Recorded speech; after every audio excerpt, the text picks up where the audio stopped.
여러분 안녕하십니까. SMT 수학학원 고등부 헬쌤 유현종입니다. 저는 지난 4년간 SMT에서 수리논술을 맡아 수업을 해왔는데요. 그 과정에서 많은 학생들이 좋은 결과를 얻는데 옆에서 조력자 역할을 해왔습니다. 올 한해 2022학년도에도 제가 수리논술을 개강을 하게 되었는데요. 올해 같은 경우에는 제가 수업을 하지 않는 고3 학생들도 있는 관계로 수업 시간에 다 하지 못한 논술에 대한 이야기들을 오늘 한번 해볼까 합니다. 가장 궁금해 하실 부분이 과연 논술을 준비해도 되는 것인가? 누가 논술 준비를 하는 것인가? 라는 내용일 텐데요. 그 내용을 중심으로 오늘 한번 이야기를 해볼까 합니다. 자, 그래서 오늘은 최근 3년간 저희 학원의 수리논술 입시 결과에 대해서 간략하게 말씀을 드리고, 그리고 오늘 가장 중요한 이야기인 어떤 학생이 수리논술을 준비하는 게 좋은 것인가, 그리고 수리논술 대비는 저희 학원에서 어떻게 진행하는지, 그리고 각 대학별 특징과 2022학년도에는 과연 어떤 내용이 바뀌는지, 그런 내용들도 한번 간략하게 살펴보도록 하겠습니다. 저희 학원의 최근 3년간 입시 결과를 말씀을 드리면, 일단 2019학년도에는 수강생의 75%가 본인이 원하는 대학 또는 그 이상의 학교를 합격하는 결과를 보여줬는데요. 현재 보고 계시는 75%는 합격률이 아닙니다. 합격률은 실제로 더 높고요. 그리고 학생부 종합이나 교과 정시까지 포함하면 합격률은 거의 90%가 넘는다고 보시면 될 것 같습니다. 그리고 2020학년도에는 결과가 가장 특히 좋은 학교를 가장 많이 간 한 해긴 했지만 학생들이 대부분 수리논술보다 학생부 종합 교과로도 간 친구들이 많이 있다 보니까 수리논술 수강생의 70% 정도가 본인이 원하는 대학, 그리고 학생부 종합이나 교과로 가기 힘든 그 이상의 학교들을 논술로 합격을 한 비율이라고 보시면 되겠습니다. 그리고 지난 2021학년도 최근에 졸업한 고3 학생들 같은 경우에는 사실 객관적으로 2019학년도와 2020학년도에 비해서 내신 성적이 높은 편이 아니었습니다. 그래서 저도 사실 굉장히 많은 고민을 했던 한 해긴 한데요. 다행히 정말 학생들이 열심히 해준 결과에 의해 83%의 학생이 본인이 원하는 학교에 진학을 하는 결과를 얻게 되었습니다. 자, 그렇다면 어떤 학생이 수리논술을 준비하는 게 좋을지 고민이 많으실 텐데요. 제가 한번 크게 두 가지로 나눠서 말씀을 드리겠습니다.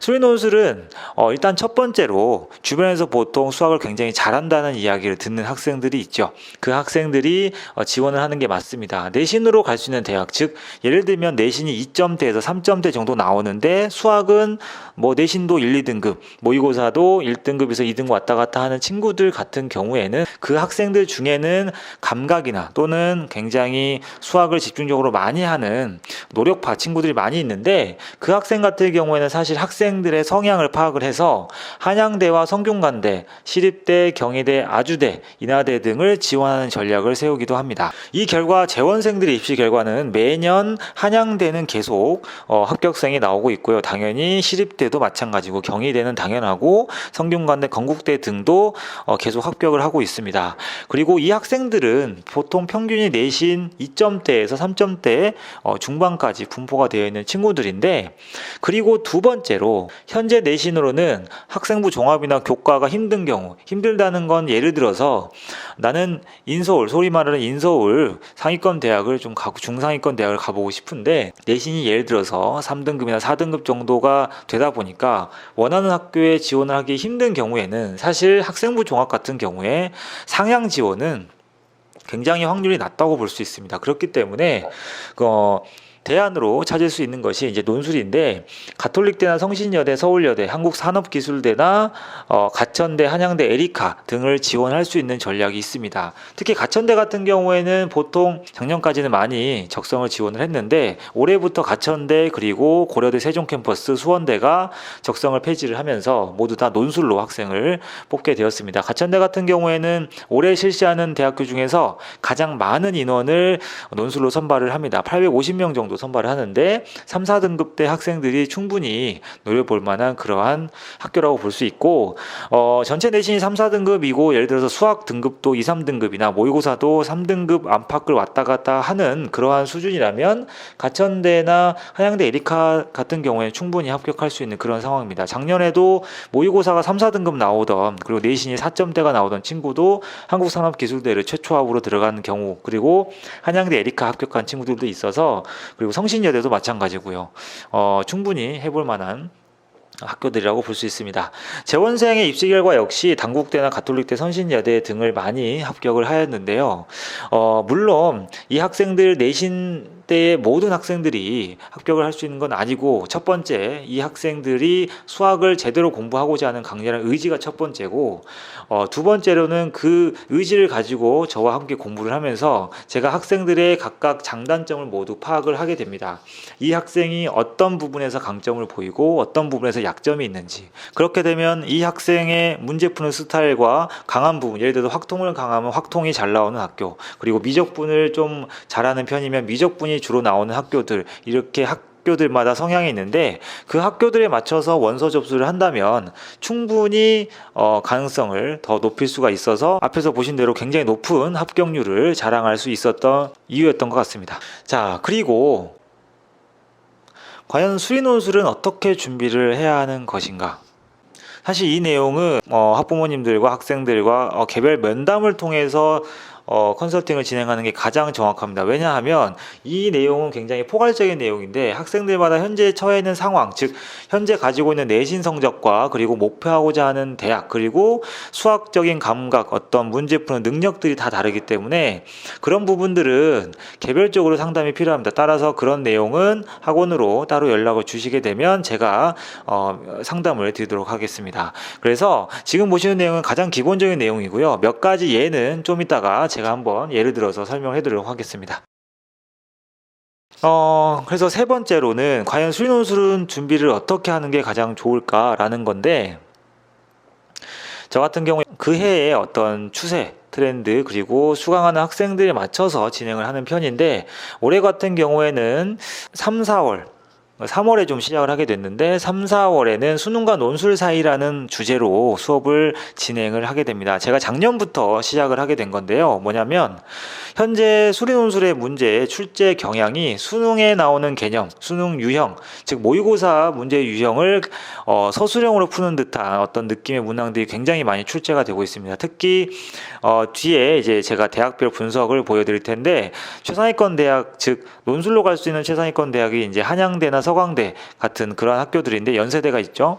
그 학교들을 제외하고는 나머지 학교들은 굉장히 수능형과 비슷한 문항들이 출제가 되는데, 그러한 내용들을 우리는 모의고사에서는 답을 내는데 중점을 둔다면 논술에서는 그 과정도 굉장히 중요하게 평가를 하기 때문에 정확하게 알고 푸는 것이 중요하죠. 따라서 제가 이 3, 4월에 수능과 논술 사이 수업을 진행을 할 때는 논술 기출문제를 단원별로 구성을 할 거고요. 또 하나 수능 유형 연습, 즉 제가 가지고 있는 어떤 사설 모의고사 에다가 그리고 실제 수능 모의고사 기출문제 질 중에서 각 단원에 해당되는, 예를 들어서 수학원의 수열의 합이다라고 한다 그러면 수열의 합에 관련된 기출됐던 논술 기출문제와 함께 모의고사 기출을 섞어서 한번 풀어보는 연습을 함으로써 일단 3, 4월에는 수학적인 능력을 키우는 달이라고 보시면 될 것 같아요. 따라서 문제 푸는 스킬을 좀 키우고 다양한 폭넓은 문제풀이 방법을 경험을 하게 하는 게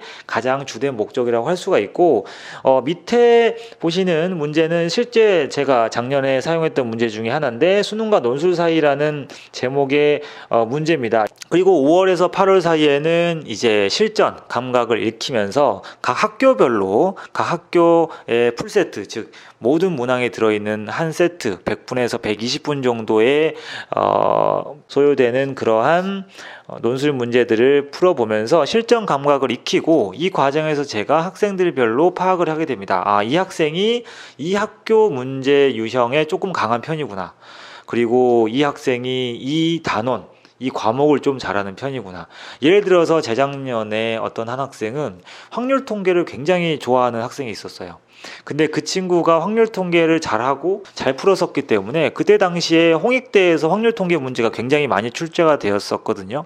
그래서 제가 홍익대를 쓰게 했고, 그 학생이 그 학교를 합격할 확률이 굉장히 높다라고 생각을 해서 그 학교는 원하는 과를 지원해라 라고 해서 과를 지원을 했는데, 실제로 그 해에 홍익대가 세 문제 모두 확률 통계가 출제가 되었고 그 학생이 합격을 했죠. 그러나 홍익대보다 더 낮은 학교들은 오히려 불합격을 하는 그러한 상황이 됐어요. 그래서 각 학생별로 각자 강점, 잘하는 부분들을 파악하는 게 얼마나 중요한지 보여주는 단적인 예라고 할 수가 있겠습니다. 9월 초에는 수시 원서 접수를 하게 됩니다. 따라서 제가 9월 모의고사 점수까지 분석을 한 후에 이 학생이 이 학교는 정시로도 갈 수 있겠다, 또는 논술은 그런데 낮게 쓰더라도 시험을 보러 가지 않으면 되기 때문에 원서 접수에서 큰 고민을 할 필요가 없는데, 예를 들어서 학생부 종합이 너무 낮게 쓴다, 뭐 그런 것들이 있으면 제가 옆에서 원서 지원 전략을 좀 도와줄 예정이고요.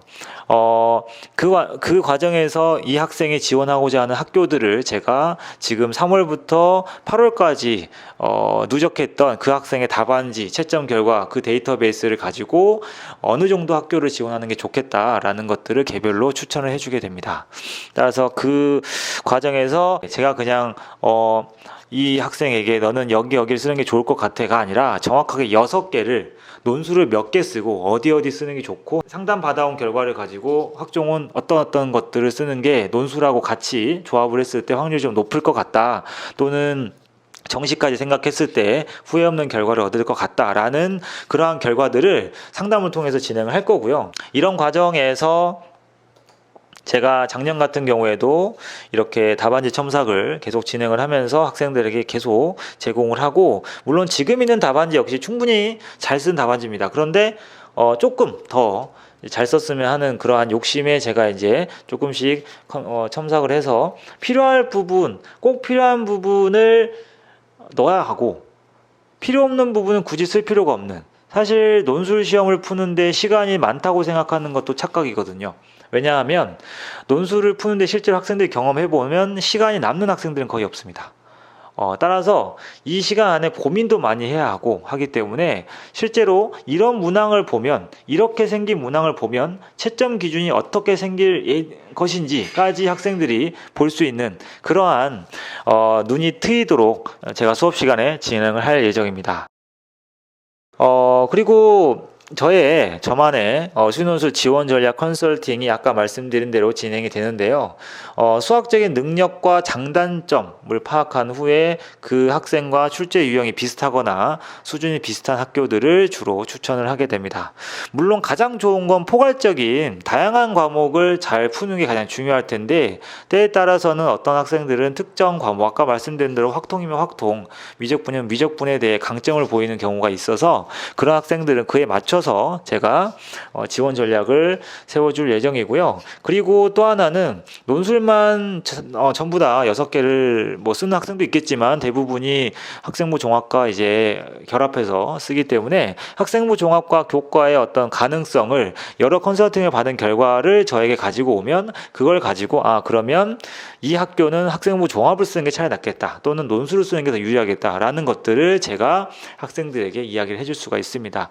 그러한 예로 실제로 그 마지막 원서 접수 과정에서 그 방향을 틀어가지고 좋은 결과 얻은 학생들도 많이 있어서 제가 그런 부분들은 충분히 도움을 줄 수 있을 것 같고, 따라서 저는 가장 중립적인 입장에서 제가 추구하는 게 이 내용입니다. 가장 높은 확률의 지원 전략을 제공하는 것이고, 그리고 후회가 없는 지원을 하는 걸 가장 추천을 하기 때문에 어떤 쪽에 어떤 전형에 치우치지는 않습니다. 따라서 학생부 종합을 하든 교과를 하든 아니면 논술을 하든 정식적으로 가든 간에 그 학생에게 가장 유리한, 그리고 저의 10년 넘는 고3 경험을 바탕으로 어떤 전형으로 준비를 했을 때 가장 유리할지에 대한 확률적인 조언을 해줄 수 있을 것 같고, 마지막으로 각 대학별로 특징을 제가 간략하게 요약을 했습니다. 물론 각 학교별로 세부적인 특징이 있긴 한데 그 내용은 제가 수업 시간에 수업하는 과정에서 학생들에게 제공을 할 예정이고요. 이 내용은 포괄적인 내용이고 몇 개 학교들, 주요 학교들만 모아놓은 내용입니다. 첫 번째 한양대, 연세대, 시립대 같은 경우에는 주로 제시문이 많지 않습니다. 거의 없는 상황이고요. 시립대는 특히 이제 제시문이 아예 없는 상황에서 문제가 출제가 됩니다. 한양대도 제시문이 있어도 굉장히 짧고요. 그런 경우에는 종합적 사고력을 요구합니다. 따라서 머릿속에 들어있는 본인의 지식을 가지고 문제와 결합시켜서 마치 퍼즐을 조합하듯이 문제를 풀어야 되는 그러한 학교고, 아주대나 서강대, 광운대, 인하대 같은 학교들 같은 경우에는 증명도 출제가 됐었고요. 다양한 단원과 과목이 출제가 됐었습니다. 그런데 올해 같은 경우에는 수학이 선택 과목으로 바뀌면서 과연 어떤 식으로 출제될지 그 내용은 학교에서 입시 계획, 논술 계획을 별도로 발표를 하는데 그 계획 을 보고 희망하는 학교에 대해서 학생들과 개별적으로 좀 수업을 진행을 할 예정입니다.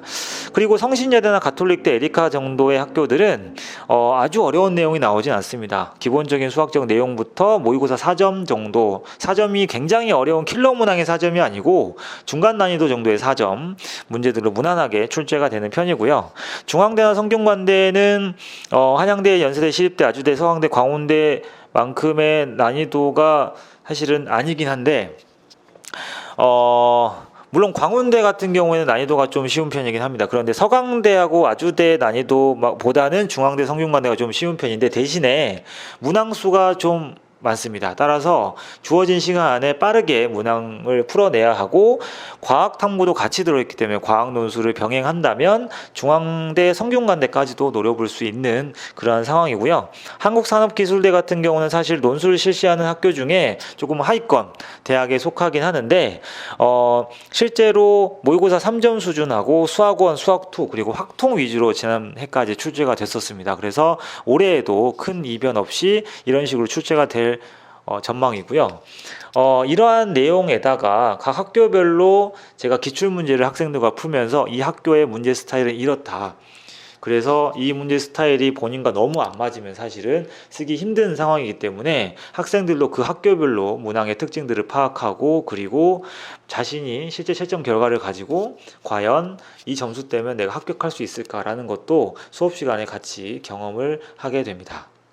자, 그러면 마지막으로 제가 아까 앞에서 논술 대비에 대한 이야기 중에 빠진 몇 가지를 더 추가로 말씀을 드리면 앞에서 보여드렸던 내용은 어떤 학생들이 그리고 제가 1년 동안 진행되는 커리큘럼에 대한 말씀을 드렸고요. 기본적으로 논술을 준비할 때 자신이 가지고 있는 무기가 많으면 수리 논술에 대한 준비 부담이 좀 적어집니다. 예를 들면 여기에 있는 학교만 해도 벌써 과학탐구, 과학논술이 들어가는 학교들도 있고 과학논술이 안 들어가는 학교들도 있는데 그리고 최저학력 기준이 있는 학교, 없는 학교 또 있으면 굉장히 타이트한 학교 아니면 조금 수월한 학교들이 여러 가지 분포되어 있습니다. 따라서 그런 내용까지도 제가 종합을 해서 원서 접수할 때 지원 전략 컨설팅을 하는데 기본적으로 올 한 해 1학기 동안 학생들이 준비해야 될 내용은 과학탐구를 준비한다면 과학논술이 들어있는 학교들을 써볼 수 있는 기회가 있고요. 또 하나 일단 수리논술이 메인이 되면 안 되기 때문에 수리논술은 어떻게 보면은 어떤 돌파구의 역할인 거지 수리논술만을 위해 남은 1년을 쓸 수는 없는 상황이죠. 따라서 수능 준비를 병행을 하는데 수능 준비를 하면서 최저를 맞출 수 있는 그러한 능력까지 같이 갖춰야 합니다. 간단히 말씀드리면 논술 실시하는 대학교의 최저학력 기준을 못 맞출 정도의 수능 성적 가지고는 사실 정시로도 지원을 하기에 큰 어려움을 겪기 때문에 정시로도 나는 생각을 해야겠다. 수능으로도 가능성을 열어둬야겠다라는 생각으로 전과목 공부를 같이 준비한다면 실제로 논술을 지원할 때 최저학력 기준이 있는 학교를 지원하게 되면 수능 후에 논술 시험장에 갔을 때 실제 경쟁률은 훨씬 줄어드는 걸 확인할 수가 있습니다. 따라서 그런 부분에서 경쟁력을 얻을 수가 있기 때문에 일단 첫 번째로 수능 최저를 생각해서 수능 준비까지 같이 굉장히 열심히 전과목을 병행할 것 그리고 과학탐구 를 준비하는데 과학논술을 언제부터 준비해야 되나요? 라는 질문도 많이 하는데, 과학논술 같은 경우에는 일단 그 학생이 모의고사가 몇 등급 정도 나오는지가 가장 중요합니다. 그래서 일단 가장 중요한 것은 모의고사 등급을 2등급 안팎으로 만들어 놓는 상황에서, 그리고 과학 논술을 준비해도 되고, 실제로 저희 학원 졸업생들 같은 경우에도 과학 논술을 굉장히 오랫동안 준비한 친구들은 거의 없었어요.